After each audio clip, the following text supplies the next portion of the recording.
네, 경제와 정치, 사회와 정치, 국민 수준과 정치 사이의 간격이 벌어지면 벌어질수록 이재명 더불당 종중의 생명은 점점 더 짧아집니다.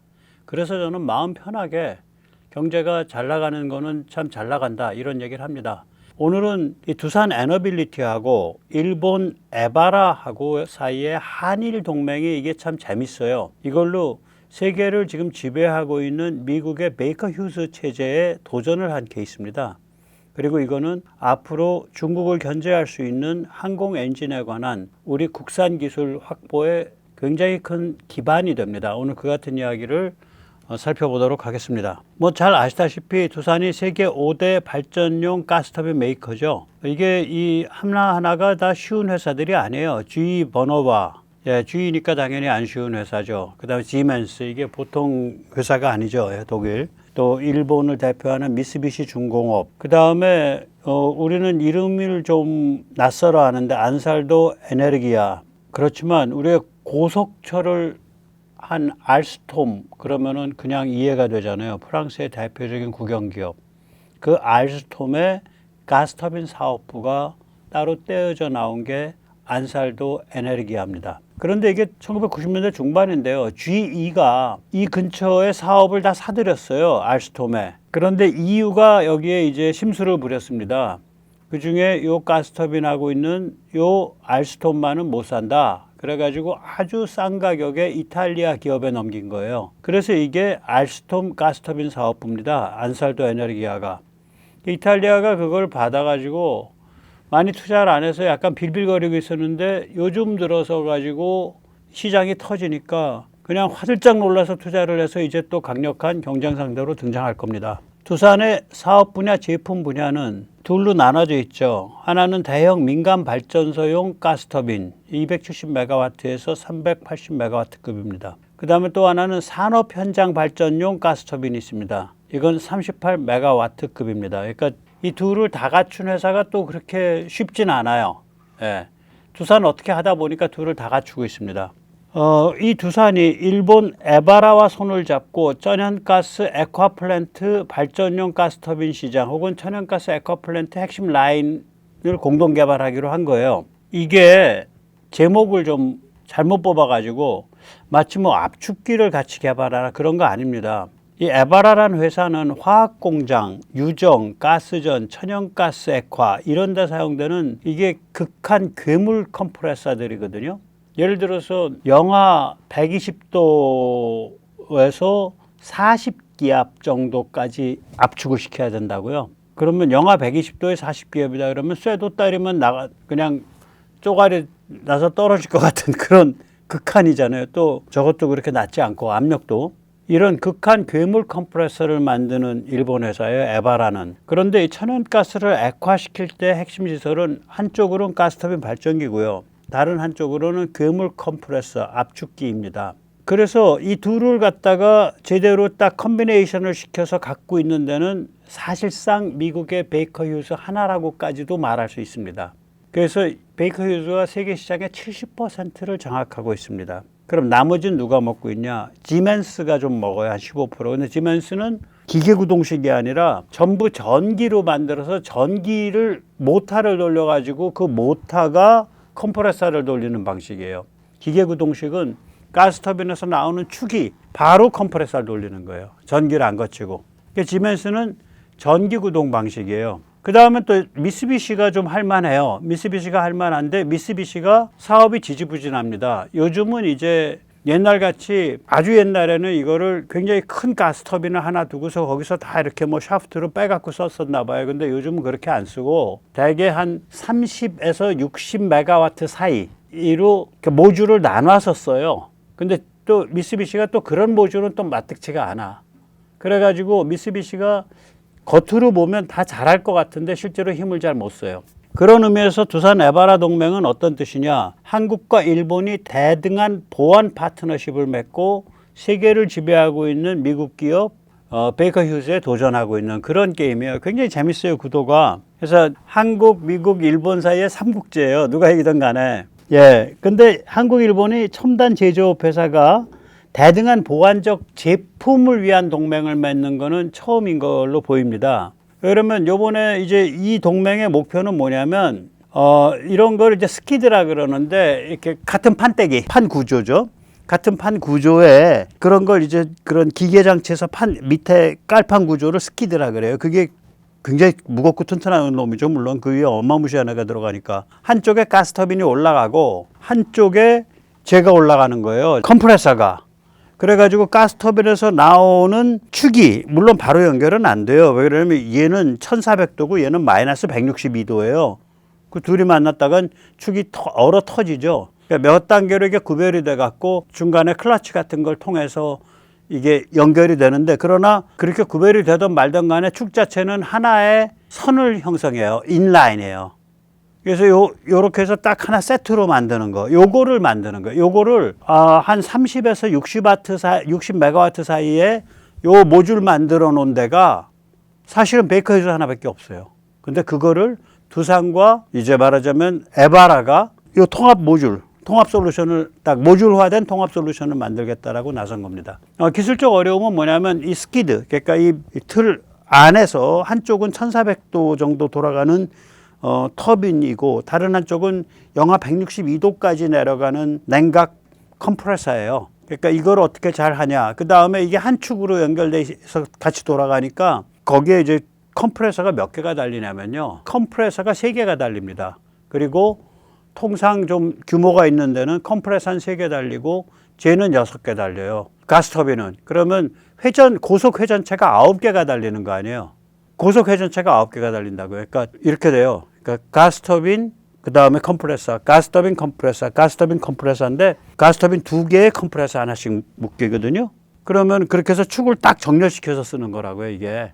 그러니까 이게 말하자면은 이 고속 회전체가 한 모듈당 3개가 연결돼 있으니까 이 고속 회전체가 진동을 일으키고 그게 배관을 통해서 또 옆에 고속 회전체 세트에 전해지고 또 배관 통해서 옆에 고속 회전체 세트에 전해지고 이러면서 여기서 무슨 일이 벌어질지 모르는 거예요. 이게. 그래서 이게 굉장히 어려운 점이 있다 그러더라고요. 그러면 이 두산과 에바라 한일 동맹이 맺어지기 전까지는 고객은 이때까지 어떻게 해야 되냐면 베이커 휴즈가 만든 이 통합 솔루션 사서 쓰든지 아니면은 자기가 어떤 엔지니어링 회사, 벡텔이면 벡텔을 잡고서 그 엔지니어링 회사가 직접 컴프레서는 에바라 거 쓰고 모터는 뭐 GE 거 쓰고 해갖고 직접 조합을 하든지 그렇게밖에 못한 거예요. 이때까지는.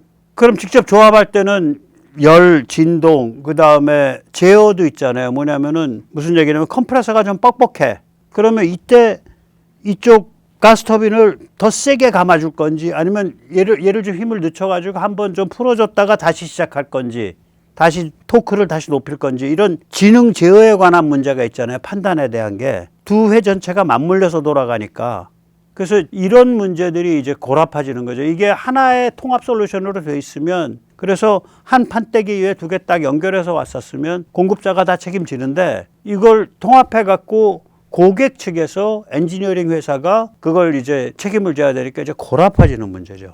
그래서 우리나라가 지금 대표적으로 꼽을 만한 게 일본과의 협업이 파트너십이 한 3가지 정도가 대표적으로 꼽을 수 있는데 큰 회사들께 삼성은 보면 이제 삼성은 일본의 그 패키지 기층 만드는데 또 매개층 인터포서 만드는데 이런 데랑 아주 깊은 관계가 있습니다. 그래서 요코하마에 삼성이 연구소를 열고 진행을 하죠. 이게 삼성의 갑이에요. 근데 이 경우는 또 현대하고 도시바가 하는데 이 동맹의 의미는 뭐냐면 글로벌 수소 주유소망이에요. 수소니까 주유소라고 하긴 그렇고 수소 공급처망이에요.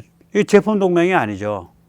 둘이 사실 경쟁 관계고. 그런데 두산과 에바라는 하나는 가스터빈, 하나는 괴물 컴프레서니까 전혀 달라요. 제품군이. 그래서 이 둘이 힘을 합쳐가지고 천연가스 액화를 위한 통합 솔루션을 만드는 거예요. 그러면 대등하고 보완적인 제품 동맹이죠, 이거는. 그래서 거의 참 보기 힘든 케이스예요. 그래서 제가 이거는 좀 재밌어서 얘기를 드립니다. 이렇게 자꾸 우리가 고급화되고 커질수록 이재명, 더불당, 종중은 정말 생명이 뭐 하루 남았냐, 뭐 1개월 남았냐 이렇게 떨어지는 거예요.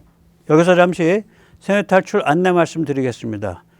예, 알림, 좋아요, 구독은 머스트입니다. 그리고 여유가 되시면 회원가입 좀 많이 해주시고요. 또 여유가 되시면 자율구독료도 많이 부탁드립니다.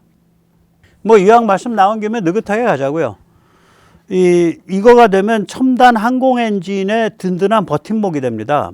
첨단 항공 엔진이다. 그러면 우리가 16,000파운드 포스다. 드라이 추력 기준. 앞으로 뭐 개발하는 게 16,000 내지 뭐 17,000, 15,000 요 사이인데 이게 민수용이 되면 앞에 팬을 큰 걸 붙여요.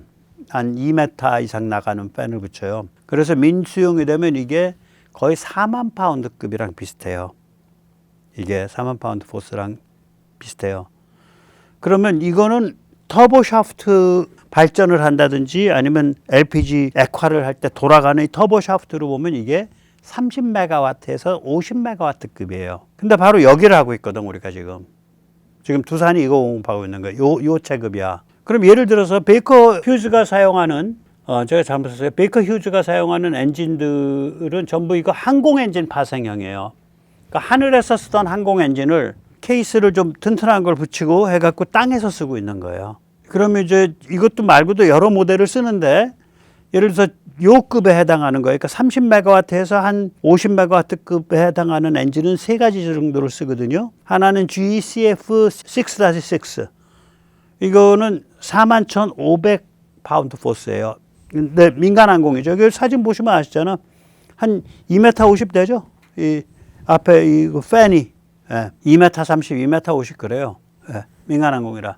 그런데 얘들이 그러면 이 엔진을 껍데기를 잘 튼튼한 거 씌워갖고 몇 메가와트급으로 돌리고 있어. 30메가와트에서 35메가와트급으로 돌립니다. 비슷해요. TF-39는 그러니까 공중에 날아다닐 때는 43,300파운드 포스인데 이 파운드 포스랑 메가와트랑 이렇게 함부로 못 바꿔요. 이것도 공식이 있질 않아요. 대충 그 패턴은 있는데 왜냐하면은 파운드 포스는 뒤로 밀어내는 압력이에요. 메가와트는 축이 돌아가는 축 회전력이에요. 메가와트 혹은 호스파워로 그걸 표현하거든요. 축 회전력을. 그러니까 마력 혹은 킬로와트, 메가와트로 표현한다고요. 축 회전력이 30메가와트에서 35메가와트라고요. 얘도. 그 다음에 좀 큰 거는 CF-80C2라는 애인데 얘는 52,200에서 61,960 파운드 포스 밀어내는 힘으로 공중에서는 얘를 땅으로 끄집어내서 이 하늘에서 땅으로 내려온 거죠. 땅으로 내려와서 얘를 껍데기 좀 튼튼하게 하고 조금 손본 거예요. 그렇게 해서 얘를 돌리면은 45메가와트에서 55메가와트급이 나와요. 그래서 이거를 베이커 휴즈가 이런 것들을 쓰고 있다고요. 그러니까 항공 엔진을 끄집어 내려가지고 껍데기 튼튼한 거 씌워가지고 그걸 가스터빈 엔진으로 쓰고 그 다음에 그 뒤에다가 자기들이 만든 컴프레서 붙이고 그렇게 해서 전 세계 시장의 70%를 먹고 있는 거예요. 똑똑한 애들이죠. 근데 이 회사는 원래 이 미국 회사가 아니고요. 이탈리아의 피렌체, 르네상스 박물관이 있는 피렌체에 있는 회사예요. 지금도 피렌체에 있어요. 그걸 미국 회사가 지분을 산 거예요. 그러니까 그 피렌체가 LNG에 관계된 기술들을 많이 개발한 도시더라고. 왜 그랬는지 몰라. 그렇게 돼 있어요. 그러면 두산의 천연가스 이 액화 사업 분야가 성공을 하면 즉 지금 두산 에바라 동맹이 성공을 하면 무슨 일이 벌어지냐. 그러니까 민수용 4만 파운드 포스에서 6만 파운드 포스 사이. 그러니까 이게 거기에 해당하는 터보 엔진 두 종을 확보하는 게 돼요. 그러니까 터보 엔진이나 가스 터빈. 그럼 얘 하늘로 보낼 수 있냐? 못 보내요. 얘는 원래 땅에서 붙어서 땅에서 작동하기 편하게 태어났어요. 나중에 다시 말씀드리지만 저런 식으로 항공 엔진을 갖다가 개조해서 쓴 거예요. 그걸 파생시켜서 쓴 거는요. 예를 들어서 유지보수할 때 골 때려요. 우리가 왜 그 폭스바겐 딱정벌레 차 있잖아. 그 자동차 정비 공장에서 되게 싫어하거든요. 너무 닥지 붙여놔갖고 공구가 안 들어가. 공구가 폭스바겐 딱정벌레 공구 외에는 안 들어가요. 일반 공구 외에는 안 들어가. 작업성이 무지하게 안 좋아요. 이 항공 엔진은요, 작업성이 좋든 나쁘든 그건 별도고, 일단 그 작은 그 안에 가볍고 민감하게 부품을 만들어서 바글바글 집어넣어야 돼요. 항공 엔진은 철학이 그거예요. 그래서 무게도 줄이고 부피도 줄여야 돼 무조건. 그러니까 저걸 유지보수를 하려면 들여다볼 수가 없어. 다 해체해서 끄집어내야 돼요 엔진을. 저 통이요, 저거 위아래로 안 벌어집니다. 그냥 생짜배기 통이에요, 바깥에 통 저거. 근데 두산 건 안 그래. 야, 좀 들여다봐야겠어. 그 두 대 묶여 있잖아. 우선 조금 투입량 줄이고 한 대만 돌리세요. 잠깐만. 그 다음에 볼트 가지고 딱 풀면 위에서 위로 뚜껑이 탁 제껴져. 그 다음에 들여다볼 수 있는 거야. 여기저기 막 측정 장치 그냥 대볼 수 있고. 그러니까 이게 지금 두산 거가 저급이라 그래가지고 저걸 갖고 하늘로 올라갈 수 있냐? 못 올라가요. 그러나 기본이 굉장히 유사해요. 사용되는 어떤 금속이나 이런 것도 굉장히 유사해요. 열차폐 기술도 굉장히 유사해요. 그리고 유체역학 계산 원리도 굉장히 유사해요. 그러니까 이런 것으로 민수시장에 쫙 깔려 있으면 땅에 있는 걸로 민수시장을 장악하고 나면 엔진 잡기는 쉬워. 제가 오늘 이 시점에서 말씀드릴게요. 가스터빈을 만드는 회사들은요. 전부 다 100이면 100% 대한민국 하나 빼고 나선 전부 하늘에서 전투기 엔진 만들다가 기어 내려온 거예요. 하늘에서 땅으로 왔어요. 대한민국은 역사를 거꾸로 쓰고 있습니다. 대한민국은 땅에서 하늘로 가고 있어요. 두산이 그걸 지금 하고 있는 거예요. 그러니까 대한민국은 이 땅에서 이 기술을 딱 다져놓으면 그걸 두산과 한화 그리고 ADD가 힘을 합쳐서 그리고 그때 하늘로 날아 올라갈 때 그때는 이재명 더불당은 발길로 차서 잡아뜨려야 돼요. 떨어뜨려야 돼. 그거 걸그작거려서 뒷다리 당기고 아유 뒷골 당기고 안 돼. 그러면 그냥 하늘로 쫙 올라가는 거예요. 그게 땅에서 하늘로. 예, 그런 겁니다. 조금 더 말씀드릴게요. 뭐 차분하게 뭐. 그래서 이게 보면 이제 베이커 휴즈가 쓰는 항공 파생형 이걸 이제 에어로 데리버티브라고 표현해요. 항공 파생형 가스터빈이 있고요. 두산 에바라가 쓰는 인더스트리얼 가스터빈이에요. 두산에. 그럼 열 효율을 보면 항공 파생형이 뭐 한 4, 5% 높아요. 4, 5% 그러면 한 7, 8% 더 쓸 수도 있잖아. LNG 천연가스를. 안 좋네. 뭐 좋은지 안 좋은지 조금 먼저 말씀드릴게요. 그럼 이게 왜 그러냐면 압축비가 항공용은 압축비를 굉장히 높여요. 30대 1, 뭐 23대 1 이래요. 여기는 16대 1, 19대 1이야. 그런데 그 다음번이 팍 달라요. 이 LNG 공장에 가면요. LNG 그 처리하기 전에 할 일이 많기 때문에 열을 많이 써요. 그래서 폐열 회수 장치가 굉장히 발달해 있어요. 폐열 회수 장치를 딱 걸면 이 산업용 가스터빈에서 저 폐열이 상대적으로 많이 나오거든요. 열 효율이 나쁘다는 얘기는 열 잠재적인 게 밖으로 많이 나왔다는 얘기잖아. 그거가 회수가 많이 되는 거예요. 그 다음에 산업용은 부품 하나하나도 좀 무식하게 생겼겠죠. 투박하게. 그래서 대정비, 오버홀 주기가 거의 2배 가까이, 1배 반 정도 길어요. 4만에서 6만 시간, 산업용이. 대정비를 천천히 해도 된다는 얘기지. 예. 그 다음에 정비 장소가 또 웃겨. 항공용은 전문 항공 엔진 정비창으로 가야 돼. 딱 뜯어가지고 그게 쫙 가야 돼, 거기로.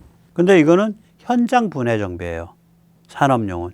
부품 가격대는 항공 파생형은 다 항공 엔진 부품 가격이야. 비싸죠. 그런데 이 산업용 가스터빈은 일반 산업 등급 부품이에요. 뭐 이런 그러니까 이 전체적인 운영비까지 다 계산을 하고 나면 또 폐열 회수하는 것까지 계산하고 나면 비슷비슷해요. 오히려 이쪽이 더 좋을 수가 있어. 바다 한가운데 FLNG로 나가 있어요. 저 바다 한가운데 500km, 1000km 떨어져서. 거기까지 와가지고 유지보수 해줄 거냐고. 거기서 그 다음에 엔진 뜯어가지고 배에 싣고 다시 1000km 간 다음에 또 날아가서 말도 안 되지. 어떻게 보면. 그래서 굉장히 강력한 어떤 대안이 될 수 있어요. 베이커 휴즈에 대해서. 이런 거를 이제 기사들이 잘 안 다뤄주죠. 근데 이런 걸 파고 있으면 뭐 세상도 복잡하고 마음도 어지러우시니까 가끔은 그냥 그러려니 하고 들어두세요. 제가 이 얘기는 왜 하냐면 조금 이따 천안함이라는 관계에 있어서 해요. 우리가 단열 팽창, 단열 압축이라는 걸 잘 몰라요. 그 까먹었을 거야. 굉장히 오래전에 배워서. 이게 이제 아까도 말씀드렸지만 옛날에는 메가와트급이 큰 가스터빈을 해서 막 샤프트를 여기저기 그냥 문어발처럼 뽑아가지고 한꺼번에 잡아 돌렸으면 지금은 안 그래요. 컴프레서 하나에 30에서 50메가와트짜리 2개, 가스터빈 2개, 하나에 2개, 하나에 하나 뭐 이런 식으로 붙여서요. 지금은 이제는 그러니까 모듈화 시켜가지고 그렇게 해서 베이커 휴즈가 잡고 있는 거예요. 그러면 두산 에바라 한일동맹이 이 베이커 휴즈 독점 체제에 도전하는 건데 실제로 어떤 프로세스냐 5개로 이루어져 있어요. 일단 플랜트에 인입하기 전에 전처리를 해. 그래가지고 산성가스나 수분이 완전히 제거를 하고서 플랜트 그 프로세스에 투입을 해요. 그때 압력이 대기압의 50에서 70배예요. 참고로 자동차 타이어가 4에서 5기압 정도 돼요. 여름에 땡볕을 받고 있는 코카콜라 병이 3기압 정도 돼요. 압력솥이 2기압입니다. 그런데 여기는 플랜트 인입할 때 50에서 70기압이에요. 그리고 온도는 20도에서 40도예요. 상온. 이게 처음에 딱 들어오면은 이 냉각매가 아니라 사실은 냉동매죠. 냉동매. 그러니까 이 영어로 달라요. 우리가 저거 도는 건 쿨런트라 그럴걸요. 저기 뭐야 우리 그 에어컨 도는 거는 얘는 이름이 달라요. 그러니까 냉동매예요 거의. 아무튼 간에 제일 처음에 냉동매로 프로판을 써요. 얘가 다루기가 쉬워서 그런 것 같아요. 그래서 얘를 가지고 30도에서 35도로 낮춰요. 열교환기를 통해서. 그러니까 이걸로 둘러싸가지고. 저거랑 똑같아요. 우리 에어컨이랑. 예. 그때 얘 자체의 압력은 45에서 65 사이예요. 고압 상태죠. 고압 기체예요. 아직. 그러니까 냉각된 고압 고밀도 기체죠. 밀도가 45가 되면 우리가 부엌에서 쓰는 그 천연가스의 45기압에서 밀도도 45배예요. 65기압에서 밀도도 65배예요. 그 기압과 밀도가 그런 관계에 있어요. 이 기체들은. 그러니까 고압 고밀도 그리고 아주 찬 마이너스 30에서 35도 이 상태로 만들어요. 그래가지고 또 그게 이제 만들 때 거기에 이 프로판 냉각에 이제 말하자면은 가스터빈 2개에 에바라 괴물 컴프레서 한 대가 돌아간 거예요. 그리고 나서 관을 타고 다음번으로 닦아 에틸렌 냉각 과정으로 가요. 여기서 이제 액화가 일어나요. 그러면 40에서 60기압이고요. 온도는 90도에서 100도예요. 마이너스. 그러면 우리가 흔히 그 162도에서 액화되는데 온도가 90도랑 영하 90도 100도인데 어떻게 액화가 돼요? 예. 기압이 압력이 높아진 상태에서는요. 압력이 높아진 상태에서는 액화점도 높아져요. 그러니까 액화점이 기화점이죠. 액체가 기체로 바뀌는 점이니까 기체가 액체로 바뀌는 점이랑 같잖아. 기압이 높아지면 예를 들어서 우리가 산에 올라가면 밥이 안 젖이잖아요. 물이 빨리 끓잖아. 그러니까 액화점, 기화점이 낮아진 거거든요. 왜 그러냐? 산이어 갖고 압력이 줄어들어서. 우리가 압력솥밭에서 왜 밥이 맛있게 되냐? 압력을 높여놨거든. 압력을 높여놓으면은 기화점, 액화점이 높아진다고요. 그러니까 압력솥밥 안에서는 아마도 한 120도, 130도에서 물이 끓을 거예요. 100도에서 끓는 게 아니라 똑같아요. 천연가스도 1기압에서는 기화점이 영하 162도지만 이 압력을 1기압이 아니라 60기압으로 팍 올려놓으면 이 액화점, 즉 기화점, 액체 기체가 왔다 갔다 하는 그 포인트가 말하자면 영하 80도로 올라오는 거예요. 영하 160도에서 영하 80도로. 이게 이제 이따가 조금 말씀드리는 단열 압축, 단열 팽창이랑 관계가 있거든요. 그리고 그걸 이해하시게 되면 천안함에 대해서 알게 돼요. 그래서 오늘 그 얘기를 드리는 거예요. 그 다음에 이제 그거 끝나면 또 파이프 타고 또 가. 그럼 이제 액체 상태로 가는 거예요, 여기는. 그럼 이제 메탄 관행각으로 들어가요. 관행각이라는 건 뭐냐면 서브쿨링이라 그러는 건데 액체가 됐잖아. 그럼 예를 들어서 지금 여기 보면 압력이 38에서 55로 압력을 약간 풀어줬거든. 그러면 얘는 영하 92도면은 액체를 유지해. 그런데 그거보다 더 온도를 더 낮춘다고요, 여기서. 몇 도까지? 130도에서 145도까지 마이너스. 이런 걸 관행각이라고 불러요. 페이즈 변화에서, 물리학에서. 그러니까 서브크리티컬 혹은 서브쿨링 뭐 그럴 거예요, 아마. 제가 알기로는 그런 용어로요. 그래 놓고 나서 얘를 갖다가 말씀드린 거예요. 얘를 갖다가 1기압 쪽으로 확 풀어버려. 그럼 무슨 일이 발생할까요? 1기압으로. 지금 얘가 기압이 55바로 꽉 눌렸던 애인데 이거를 38배, 55배로 확 부피를 부풀려 주는 거라. 그러면 이걸 단열 팽창이라고. 단열 팽창이라는 건 뭐냐면 원래 팽창하려면 열을 가해야 되잖아. 열 안 가했는데 압력을 떨어뜨려 가지고 팽창을 시켜버렸잖아. 단열 팽창이 일어나면 온도가 툭 떨어져요. 거꾸로 열 안 가했는데 압축만 해도 온도가 퍽 올라가. 그러니까 기압을 높여놓고 나서 바깥에서 열을 빼면은 어마무시한 거죠. 그게 위에서 일어난 일들이에요. 1, 2, 3, 4에서. 기압은 저렇게 높은데 바깥에서 계속 열을 빼준 거야. 그러니까 어마무시한 거지. 그럼 이제 얘가 그냥 단열 팽창이 확 38기압에서 1기압이니까 38배, 55기압에서 1기압이 55배 압력이 확 늘어나면서 130도, 145도였던 애가 162도로 툭 떨어지는 거야. 온도가. 그게 바로 LNG 온도죠. 그러니까 지금 그 액체 그 통 속에 우리가 LNG 창고 속에 내부 압력 얼마냐? 1기압이에요.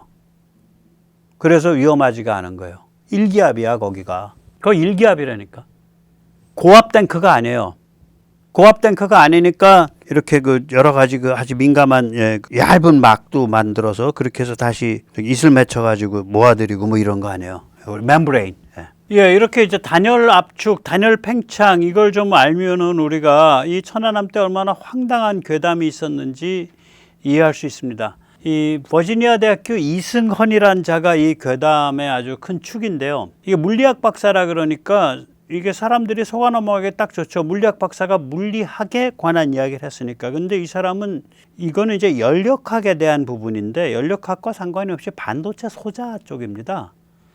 근데 뭐 말도 안 되는 소리를 한 거죠. 이자의 주장은 뭐였냐면 당시에 이제 합동수사본부 쪽에서 이게 산화 알루미늄이 나왔다. 이거는 폭침의 증거다. 이렇게 얘기를 했어요. 연력학 하시는 분들 한국기계연구원 뭐 이런 데서 다 하신 거예요. 그런데 뭔 소리냐? 내가 저기 뭐 한 1000도 이짝저짝 되겠죠? 내가 알코올 램프로 알루미늄 쪼가리 지져봤는데 산화 알루미늄 안 생기더라. 이런 소리를 해서 그게 또 이 괴담에 그 굉장히 중요한 특히 그 수사본부, 조사본부죠. 조사본부의 그 과학적 신빙성에 대한 그 어떤 의문을 갖게 하는 그런 불길을 그냥 방화를 했죠. 이자가 이승헌이란 자입니다. 사진의 왼쪽.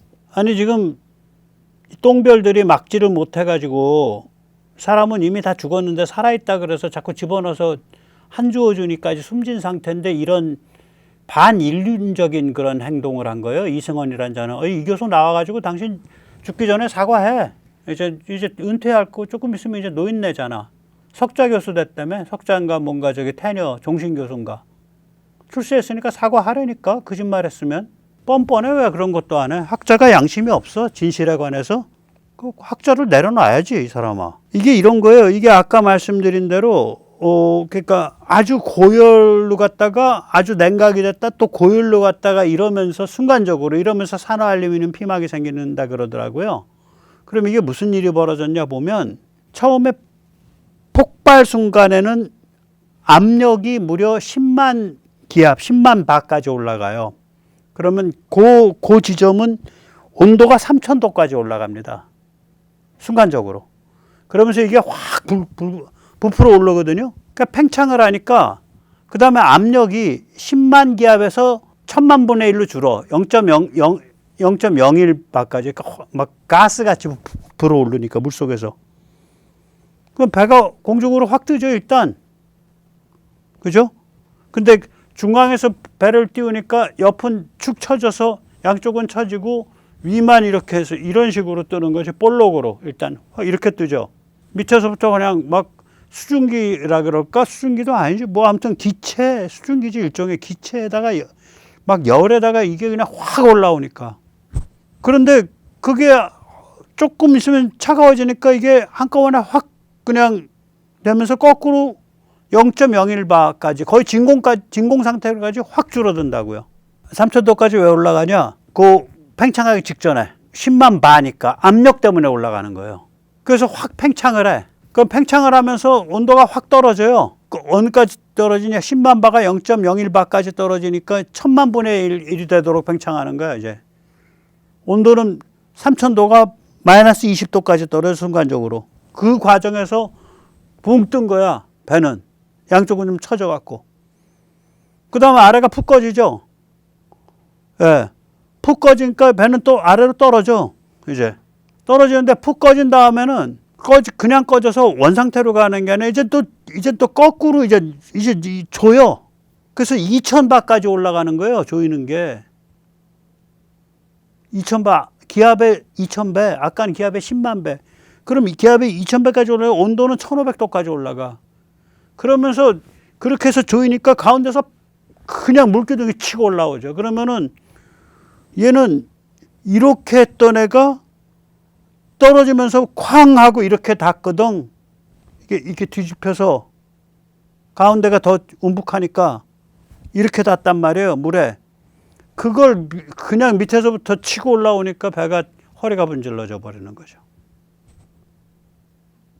그러니까 이렇게 한번 떴다가 확 축소되면서 다시 압력 축소되면서 그 다음에는 꿍 떨어지면서 다시 2000도까지 온도 올라가면서 그냥 치고 올라오는 거예요. 버블제트.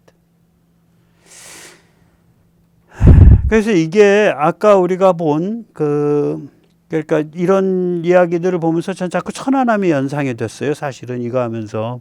이거 보면 전부 이제 단열 팽창 이런 문제거든. 특히 그 5단계 들어갈 때 관행각한 거거든요.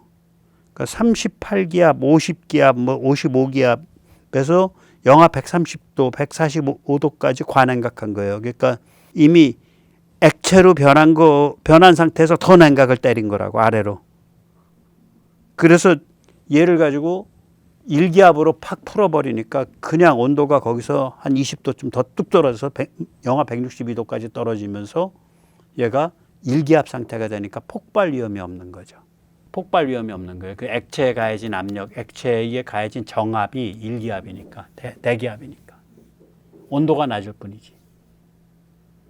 그러니까 그 액체를 둘러싼 데만 열 차단만 해주면 얘는 폭발하지 않는다, 이렇게 되는 거지.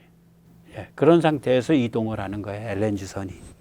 그래서 이런 걸 보면서 그때 이걸 했을 때 내가 좀 그때 이것 때문에 제가 팽창 단열 압축을 좀 공부를 했었거든요. 미리 알았더라면 이승원이가 이런 헛소리 했을 때 바로 치고 나갔는데 안타깝더라고요. 예. 제가 그 천안함에 대해서 제가 5년 모셨나? 첫 해에는 크게 모셨어요. 첫 해에는 시청학 광장에서 굉장히 크게 모셨고, 그 다음에는 제대로 못 모셔서 추모식을 작게 했죠. 저랑 제 동지들이. 왜 그러냐면 당해년도에 추모식을 제대로 못 했잖아요. 정신이 없어서. 참, 그 천안함이 3월 26일이 우남 이승만 대통령 탄신